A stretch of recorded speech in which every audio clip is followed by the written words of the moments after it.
Hi guys, മഴ തോരും മുമ്പേ promo റിവ്യൂവിലേക്ക് എല്ലാവർക്കും സ്വാഗതം.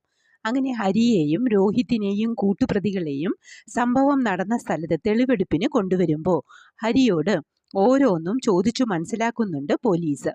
ഹരിയെ വിശ്വസിച്ചും സ്നേഹിച്ചും കൂടെ വന്ന പെൺകുട്ടിയെ കൂട്ടുകാർക്ക് കൊത്തിവലിക്കാൻ ഇട്ടുകൊടുത്തുവല്ലേ എന്ന് ചോദിച്ച് ഇടിയും അടിയും ഒക്കെ ഹരിക്ക് കൊടുക്കുന്നുണ്ട്. ഇതെല്ലാം കണ്ട് രോഹിത്തിന് ഭയമാകുന്നു. തന്നോട് ഹരി പറഞ്ഞത് മുഴുവൻ കള്ളമാണെന്ന് രോഹിത്തിന് മനസ്സിലാവുന്നുമുണ്ട്. പിന്നീട് രാജീവും ലാൻഡ് ചെയ്തിട്ടുണ്ട്. അവരെ കോടതിയിലേക്ക് കൊണ്ടുപോകുമ്പോൾ കാണാമെന്ന് പറഞ്ഞ് മനുവിനെ വിളിക്കുമ്പോൾ ഞാൻ വരുന്നില്ല, കോടതി കോമ്പൗണ്ടിൽ 500ഓളം ആളുകളുണ്ടാവും, അവരുടെ ഇടയിൽപ്പെട്ടാൽ ഉറുമ്പിനെ ഞെരിക്കുന്ന പോലെ ഞെരിച്ചു കളയുമെന്ന് പറയുന്നു. നമ്മുടെ 2 പിള്ളേരല്ലേ, അവര് ഇങ്ങനെ പേടിച്ചു നിൽക്കാൻ പറ്റുമോ എന്ന് ചോദിച്ച് രാജീവനും ശിവനും പുറകെ പുറപ്പെടുന്നുണ്ട്.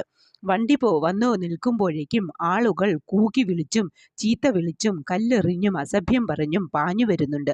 ഇതൊക്കെയാണ് പ്രമോ റിവ്യൂവായി കാണിച്ചത്. പ്രമോ ഇഷ്ടമായെങ്കിൽ ലൈക്ക് ചെയ്യാനും ഷെയർ ചെയ്യാനും സപ്പോർട്ട് ചെയ്യാനും സബ്സ്ക്രൈബ് ചെയ്യാനും മറക്കരുത്. അടുത്തൊരു അടിപൊളി എപ്പിസോഡിൻ്റെ പ്രമോവുമായി വരുന്നതുവരെ കാത്തിരിക്കുക.